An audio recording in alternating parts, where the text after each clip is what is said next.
Good afternoon students. இந்த வீடியோவில் நம்ம வந்து salary பார்க்க போகிறோம்.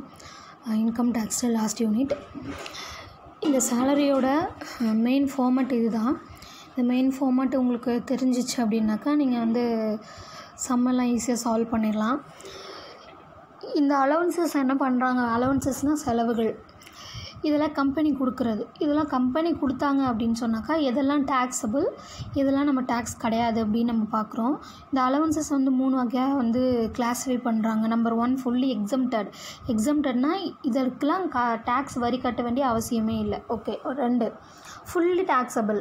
இதெல்லாம் வாங்கினாங்கன்னா அந்த ஃபுல்லி டேக்ஸபிள் கீழே எதெல்லாம் இருக்குதோ இதெல்லாம் அந்த கம்பெனி அவங்களுக்கு கொடுத்தாங்கன்னா அந்த காசு முழுசாக என்ன பண்ணணும், வரி கட்டுறதுல போய் நம்ம சேர்க்கணும். 3rd one partially taxable. So இப்போ வாங்குறதுல பாதி மட்டும் கட்டினா போதும். பாதினா இப்போ 100 ரூபானா 50 ரூபா அப்படி கிடையாது.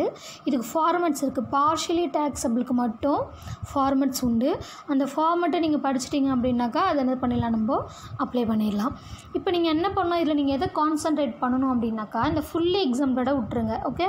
மேக்ஸிமம் அது வந்து கேட்கறதுக்கு ரொம்ப ரேர். ஸோ அதை நீங்கள் ஒமிட் பண்ணிடுறோம். ஏன்னா எது ஈஸியாக இருக்குமோ அந்த பாயிண்ட் ஆஃப் வியூவில் நம்ம பார்க்குறோம். இப்போ fully taxable then partially taxable. Fully டேக்ஸபிளோட பார்ஷியலி டேக்ஸபிள் கம்மியாக இருக்குது. அப்போ அந்த பார்ஷியலி டேக்ஸபிள் நம்ம வந்து ஃபோக்கஸ் பண்ணோம் அப்படின்னாக்கா இது நம்ம கிளியர் ஓகே அப்படின்னாக்கா மித்த வர்றது எல்லாமே ஃபுல்லி டேக்ஸபிள் அப்படின்னு நம்ம ஒரு அசம்ஷனுக்கு வந்துடலாம். இப்போ பார்ஷியலி டேக்ஸபிள் பார்த்திங்கன்னா HRA. இதில் எதெல்லாம் ரொம்ப அடிக்கடி கேட்பாங்க அப்படின்னு நான் உங்களுக்கு சொல்லிடுறேன். HRA, entertainment allowances, education allowances, இந்த 3 ப்ளஸ்ஸு இதுக்கெல்லாம் ஃபார்மேட்ஸ் இருக்குது.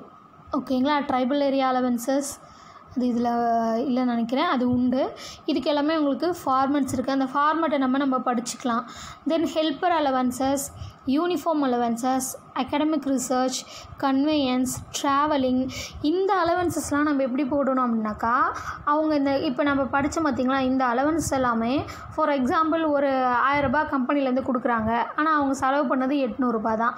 அப்போது எவ்வளோ அமௌண்ட் அவங்க ரிசீவ் பண்ணுறாங்களோ அதில் இருந்து அவங்க செலவு பண்ண காசை நம்ம என்ன பண்ணிடணும், லெஸ் பண்ணிடணும். லெஸ் பண்ணிட்டா மீதி அவங்கள்ட்ட கையில் எவ்வளோ இருக்குதோ அதுதான் பார்ஷியலி டேக்ஸபிள். ஓகேவா. அந்த ஃபார்மெட் இல்லாததுக்கெலாம் நான் சொல்கிறேன். எதுன்னா helper allowances, uniform, academic research, conveyance, travelling, daily allowances, special allowances. இது எல்லாத்துக்கும் நம்ம எப்படி நம்ம அமௌண்ட்டு கண்டுபிடிக்கணும் அப்படின்னா இது எல்லாத்துக்குமே அவங்க கம்பெனிலேருந்து கொடுக்குற காசு மைனஸ் இவங்க எவ்வளோ செலவு பண்ணாங்க, வாங்கின காசுலேருந்து இவங்க எவ்வளோ செலவு பண்ணிட்டாங்களோ அதை நம்ம லெஸ் பண்ணிடணும். ஓகேவா. லெஸ் பண்ணிட்டோம் அப்படின்னாக்கா மீதி நமக்கு வர்றது டேக்ஸபிள் அப்படின்னு நம்ம போட்டுடலாம். இந்த HRA, entertainment, education allowances, hostel allowances, then tribal area allowances, இதுக்கெல்லாம் ஃபார்மெட்ஸ் இருக்குது. அந்த ஃபார்மெட்டு ரொம்ப ஈஸியானது. நம்ம படித்தோம் அப்படின்னாக்கா உங்களுக்கு புரிஞ்சிடும். அந்த ஃபார்மெட்டை மட்டும் வச்சு என்ன செஞ்சிடலாம், நம்ம அப்ளை பண்ணால் டேக்ஸபிள் அமௌண்ட் கிடச்சிரும். இந்த ஃபுல்லி டேக்ஸபிளில் பார்த்திங்கன்னா எது இம்பார்ட்டன்ட் அடிக்கடி நம்ம கேட்குறது எது அப்படின்னாக்கா DA, CCA, then medical allowances, then water and electricity allowances, entertainment allowances. ஓகேவா. இதெல்லாம் என்ன பண்ணுவாங்க அப்படின்னாக்கா அடிக்கடி ரிப்பீட்டடாக கேட்குறது. ஓகே. அதனால் அதை மட்டும் நீங்கள் வந்து கான்சன்ட்ரேட் பண்ணிங்க அப்படின்னாக்கா போதும். எல்லாத்தையும் நீங்கள் ஞாபகம் வைக்கணுங்கிறது முடியாது. ஸோ இப்போ நான் சொன்ன இந்த 5 மட்டும் என்ன பண்ணுவாங்க, அடிக்கடி ரிப்பீட்டடாக நம்ம கேட்பாங்க.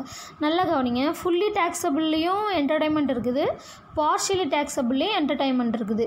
அப்படின்னா என்ன அர்த்தம்னா ஃபுல்லி டேக்ஸபிளில் பாருங்கள், என்டர்டைன்மெண்ட் அலவன்சஸ் ஃபார் நான் கவர்மெண்ட் எம்ப்ளாயி. நான் கவர்மெண்ட் எம்ப்ளாயாக இருந்தால் ஃபுல்லாக டேக்ஸ் கட்டிடணும். கவர்மெண்ட் எம்ப்ளாயாக இருந்தாங்க அப்படின்னாக்கா பார்ஷியலி டேக்ஸபிள். பார்ஷியலி டேக்ஸபிள்னால் ஃபார்மெட் இருக்குது. அந்த ஃபார்மெட் என்ன அப்படிங்கிறது நம்ம என்ன செய்கிறோம் பார்க்கலாம். நெக்ஸ்ட் வீடியோவில் நம்ம பார்க்கலாம். ஓகேவா. அப்போ என்டர்டைன்மெண்ட் அலவன்ஸ் கொடுத்தாங்கன்னா 2 விதமாக இருக்குது. அதை நீங்கள் பார்க்கணும். இந்த என்ன எம்ப்ளாயி கவர்மெண்ட் எம்ப்ளாயாக இருந்தாங்கன்னா பார்ஷியலி டேக்ஸபிள். அவங்க வாங்குகிற காசில் கொஞ்சம் கழிச்சுக்கிட்டு மீதியை மட்டும் வரி கட்டினா போதும். இன்கேஸ் இவங்க நான் கவர்மெண்ட் எம்ப்ளாயாக இருக்கிறாங்க, ப்ரைவேட் எம்ப்ளாயி அப்படின்னாக்கா என்டர்டைன்மெண்ட் அலவன்ஸ் அவங்க கம்பெனி இவங்களுக்கு கொடுக்குறாங்கன்னா வாங்குகிற எவ்வளோ காசு வாங்குகிறாங்களோ அத்தனைக்குமே அவங்க என்ன பண்ணிடணும், வரி கட்டுறதுல போய் சேர்ந்துடும். ஓகேங்களா. அப்போ நீங்கள் என்ன பண்ணுறீங்கன்னா பார்ஷியலி டேக்ஸபிளை மட்டும் நல்லா கான்சன்ட்ரேட் பண்ணுறீங்க. அந்த முக்கியமானதை மட்டும் தெரிஞ்சுக்கிட்டீங்க அப்படின்னு சொன்னாக்கா மித்ததெல்லாம் நம்ம ஈஸியாக பண்ணிடலாம், கண்டுபிடிச்சிடலாம். ஓகே. ஃபுல்லி டேக்ஸபிளில் கொஞ்சம் தான் நமக்கு என்ன செய்யணும் வரும். ஸோ அதனால் இதை மட்டும் நீங்கள் கான்சன்ட்ரேட் பண்ணிங்க அப்படின்னாக்கா ஈஸியாக நம்ம அமௌண்ட் கண்டுபிடிச்சிடலாம். So now let's see the formats for partially taxable allowances. So number one is children education allowances. So children education allowance எப்படி நம்ம amount calculate பண்ணணும் அப்படின்னாக்கா amount receivedனா அவங்க வாங்கின amount less exemption up to ₹100 per month into 2 children.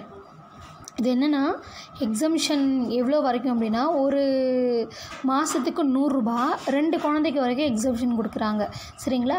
அப்போ amount எப்படி நம்ம calculate பண்ணணும்னா ₹100 இன்ட்டு 2ங்கிறது எதுக்குன்னா 2 குழந்தைங்களுக்காக இன்ட்டு 12 எதுக்கு அப்படின்னாக்கா பர் மந்தில் கொடுத்துருக்கிறத நம்ம ஆனுவலுக்கு கன்வெர்ட் பண்ணணும். அதனால் 12. அப்போ ஆக மொத்தம் அமௌண்ட் எவ்வளோ 2400. சரிங்களா? இது நீங்கள் மெமரி பண்ணிட்டாலும் ஓகே, இல்லை நீங்கள் அண்டர்ஸ்டாண்ட் பண்ணிக்கிட்டாலும் சரி. அப்போ எஜுகேஷன் அலவன்சஸ் கொடுத்தாங்க அப்படின்னா அவங்க எவ்வளோ கம்பெனிலேருந்து வாங்குகிறாங்களோ அந்த அமௌண்ட் அதிலேருந்து நம்ம கண்டுபிடிச்சிருக்கிற எக்ஸம்ஷன் 2400 நம்ம லெஸ் பண்ணிடணும். Okay. Next hostel expenditure allowances amount received as usual amount எவ்வளோ வாங்கியிருக்காங்களோ அந்த அமௌண்ட்லேருந்து exemption ₹300 per month up to 2 children. Hostel எக்ஸ்பெண்டிச்சரும் எவ்வளோனா ஒரு மாதத்துக்கு ₹300 கொடுக்க வரைக்கும் நம்ம வாங்கிக்கலாம் இன்ட்டு 2 children. ஓகே. அப்போ அமௌண்ட் எப்படி கண்டுபிடிக்கணும் 300 இன்ட்டு 2ங்கிறது 2 சில்ட்ரனுக்கு இன்ட்டு 12 அப்படிங்கிறது 12 மாதத்துக்கு நம்ம மல்டிபிள் பண்ணோன்னா 7200. ஸோ அப்போ வாங்குகிறவங்க அவங்க எவ்வளோ அமௌண்ட் வாங்குகிறாங்களோ அதுலேருந்து இந்த 7200 நம்ம லெஸ் பண்ணிட்டோன்னா மீதி உள்ளது டாக்ஸபிள். அப்புறம் tribal area allowances. Tribal area இந்த பழங்குடியினர் இருக்காங்களே அவங்களுக்கு கொடுக்குற அலவன்சஸ் அதே மாதிரி தான் அமௌண்ட் ரிசீவ்ட் எவ்வளோ வாங்கியிருக்காங்களோ அந்த அமௌண்ட்லேருந்து exemption up to 200 per month ஒரு மாதத்துக்கு ₹200 வரைக்கும் லெஸ் பண்ணிக்கலாம். அப்போ 200 இன்ட்டு 12 மல்டிபிள் பண்ணால் 2400. ஓகேவா? அவங்க எவ்வளோ அமௌண்ட் வாங்குகிறாங்களோ கம்பெனி கொடுக்குறது அவங்க விருப்பம், அவங்க எவ்வளோ அமௌண்ட் கொடுக்குறாங்களோ அதுலேருந்து 2400 லெஸ் பண்ணிடணும். இப்போ மீதி உள்ளது டாக்ஸபிளில் போயிடணும். Next one entertainment allowances. Entertainment allowances அப்படிங்கிறது கவர்மெண்ட் எம்ப்ளாயாக இருந்தால் மட்டும் பார்ஷியலியில் வரணும். இன்கேஸ் அவங்க ப்ரைவேட் எம்ப்ளாயாக இருக்காங்க அப்படின்னா அவங்க எவ்வளோ வாங்கினாங்களோ மொத்தமுமே அவங்களுக்கு டாக்ஸபிளில் போயிடணும். ஓகேவா? சரி. கவர்மெண்ட் எம்ப்ளாயாக இருக்காங்க, சென்ட்ரல் ஆர் ஸ்டேட் எனி ரெண்டுமே எந்த கவர்மெண்ட்டாக இருந்தாலுமே சரி உங்களுக்கு பார்ஷியலி தான். எப்படி கண்டுபிடிக்கணும் அமௌண்ட் ரிசீவ்டு நமக்கு தெரியும், அந்த அமௌண்ட் அவங்க எவ்வளோ கம்பெனிலேருந்து வாங்குகிறாங்களோ அந்த amount less exemption under section 16 subsection 2 இதோட செக்ஷன் 1 லிமிட் அவங்களே கொடுத்துருக்குற லிமிட் ₹5000. இது ஃபார்மெட் ஓகேங்களா? நீங்கள் மெமரி பண்ணணும். ₹5000 லிமிட்டு. 2வது பாயிண்ட்டு 20% ஆஃப் பேசிக் சேலரி. இது நல்லா அண்டர்லைன் பண்ணிக்கணும். வெறும் சேலரி கிடையாது, பேசிக் சேலரி. பேசிக் சேலரினா அவங்களே மென்ஷன் பண்ணுவாங்க, பார்த்துருக்கோம்ல நம்ம கணக்கில். அந்த பேசிக் சேலரியை மட்டும் எடுத்துக்கணும். அதில் 20% கண்டுபிடிச்சா அது ஒரு அமௌண்ட்டு கிடைக்கும். Third actual amount. ஆக்சுவலாக அவங்க எவ்வளோ வாங்கியிருக்காங்களோ அந்த அமௌண்ட் ரிசீவ்டு இருக்குல்ல, அமௌண்ட் ரிசீவ்டும் அங்கே என்ன அமௌண்ட் போடுறோமோ அதே தான் நமக்கு இந்த ஆக்சுவல் அமௌண்ட்டில் வரணும். ஸோ இப்போ இது 3த்தில் எது கம்மியாக இருக்குதோ அந்த அமௌண்ட் என்ன பண்ணுறோம் எடுத்து நம்ம அமௌண்ட் ரிசீவ்டில் லெஸ் பண்ணிடுறோம். லெஸ் பண்ணிட்டா மீதி உள்ளது நமக்கு டாக்ஸபிள். புரியுதுங்களா? ஸோ அந்த பார்ஷியலியில் நமக்கு அடிக்கடி கேட்குறது இதுதான். Children education, hostel expenditure, tribal area allowances, entertainment allowances இதெல்லாம் நமக்கு டாக்ஸபிள். ஸோ இப்போ முன்னாடி பார்க்குற இதில் நமக்கு என்ன அப்படின்னாக்கா பார்ஷியலி கொடுத்துருந்தாங்க, ஃபுல்லி டாக்ஸபிள் கொடுத்துருந்தாங்க, அதுக்கப்புறம் ஃபுல்லி எக்ஸம்ப்டட் கொடுத்துருந்தாங்க. அந்த பார்ஷியலியில் அதிலேருந்து தான் நமக்கு நிறைய கேட்பாங்க. ஸோ அதனால் நீங்கள் அந்த ஃபார்மெட்டை கொஞ்சம் மெமரி பண்ணிவிட்டு இதில் எது இம்பார்ட்டன்ட் நான் சொல்லியிருக்கணும் அதை எல்லாத்தையும் என்ன பண்ணணும், இந்த ஃபார்மேட்ஸ் எல்லாத்தையும் நீங்கள் மெமரி பண்ணிடணும். மெமரி பண்ணிவிட்டு இந்த மெத்தட்ஸை வச்சு நீங்கள் இந்த ஃபார்மேட்ஸை வச்சு என்ன பண்ணணும், நிறைய சம் இருக்குது, அதை ஒர்க் அவுட் பண்ணுங்கள். நீங்கள் ஒர்க் அவுட் பண்ணிங்க அப்படின்னா தான் அதை எப்படி சொல்யூஷன் கண்டுபிடிக்கணும் அப்படின்னு உங்களுக்கு தெரியும். சரிங்களா? ஸோ அப்போ children education, hostel expenditure, tribal area, entertainments இதெல்லாம் ஃபார்மேட்ஸ் இருக்குது. ஓகேவா? இது இல்லாமல் வேறு கொடுத்துருந்தாங்க ஹெல்ப்பர் அலவன்சஸ், யூனிஃபார்ம் அலவன்சஸ்.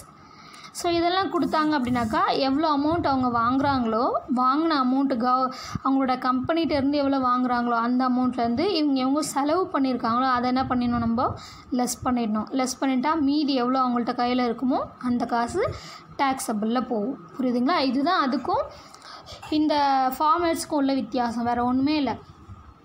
இந்த 4 தவிர்த்து மீதியாக தான் உங்களுக்கு எக்ஸ்பென்சஸ் வருது பார்ஷியலியில் அப்படின்னாக்கா நீங்கள் நான் சொன்ன மாதிரி லெஸ்